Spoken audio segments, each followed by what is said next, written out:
Oi, eu sou a Carol e hoje a gente vai falar um pouquinho de Répteis do Mundo, do autor Gans, de 1980. Ah, Carol, mas isso aí tem muitos anos atrás. Sim, a minha mãe é de 81, esse livro é mais velho que a minha mãe. Mas esse livro é muito bom. A gente tem que, sim, buscar informações na internet, trabalhos atualizados. Eu não tô te desincentivando a buscar artigos científicos e materiais de hoje em dia. Mas a gente precisa entender e respeitar. Esses caras aqui, quando eles começaram, não tinha nem internet direito, não tinha nada. Eles iam a campo e eles registravam tudo que eles estavam pesquisando. Aquilo ali era a vida deles. Era muito mais difícil de conseguir informações, então a gente precisa valorizar essa galera. E começou o que é a nossa paixão hoje, isso que a gente vai falar dele hoje. Se você conhece répteis, já estudou um pouco, sabe que basicamente eles são ectotérmicos, né? Eles dependem da temperatura exterior para regularizar a parte de temperatura deles, ok? Até aí, estamos entendidos.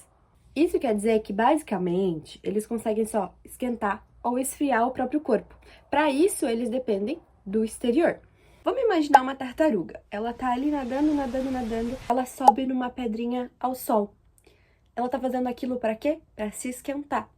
E ela vai ficar naquela pedrinha por um tempo até o corpo dela se esquentar e ela entender, ok, já é suficiente, agora acho que tá quente demais. Ela volta pra água para se esfriar, para que o corpo dela se acostume de volta com aquela temperatura. E ela vai fazendo isso de tempo em tempo para se manter bem, se manter ok, sempre numa temperatura agradável. Por isso que quando você, por exemplo, tem uma tartaruga em casa, você tem que dar para elas essas opções.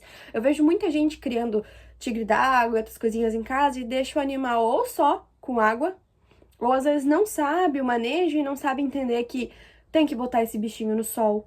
Às vezes deixa só dentro de casa, então mesmo que ela vá pra pedra, ela continua com frio. Mas ela fica com excesso de calor, fica desidratada. Os répteis, eles têm um aumento metabólico menor comparado aos mamíferos. Isso limita o tempo que eles podem gastar, a energia que eles podem gastar procurando alimento, procurando abrigo. Vamos imaginar um lagarto e um camundongo. Um lagarto pode correr o tanto que um camundongo pode correr. Mas depois, para recuperar essa energia, o lagarto vai ter muito mais dificuldade do que um camundongo. O camundongo vai estar lá, ok, só tomou uma aguinha, de boa. O lagarto vai estar lá morrendo. Porque o metabolismo deles, para esse gasto de energia, para repor é muito mais difícil para um réptil. A taxa de transporte de oxigênio de um réptil também é diferente, ela é muito mais limitada. Sabe essa troca de o ar pro pulmão, do pulmão pro sangue, do sangue para as células? É muito limitada para réptil quando comparado a um mamífero. Tem que entender que os répteis, eles não suam. Ou seja, ele precisa da água para se esfriar, porque nós liberamos. Nosso corpo começa a liberar água na intenção de nos esfriar. O réptil não faz isso. Então, quando ele entra na água, é como imaginar se uma bola de aço bem quente você bota na água. Ele vai começar a ferver, vai sair umas bolhazinhas. É mais ou menos isso que acontece quando você coloca um réptil na água. Porque aquela bola, ela não tá suando, ela só tá quente. Ela precisa de água para se esfriar, para voltar para uma temperatura normal. Tem por onde sair.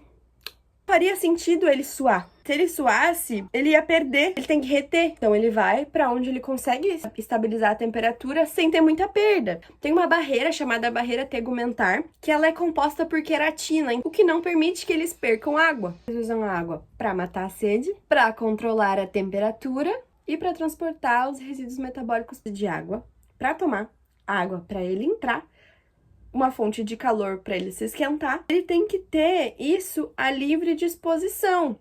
Agora eu acho que tá um dia quente, eu vou pôr uma pedrinha para ela ficar no sol. Você tem que dar isso 100% do tempo, porque você não tem como adivinhar quando esse réptil vai querer sair ou não. Então você tem que entender o comportamento deles para agir da forma correta para o bem-estar deles. Foi um pouco do que a gente aprendeu nas primeiras páginas, tá? Não tô brincando.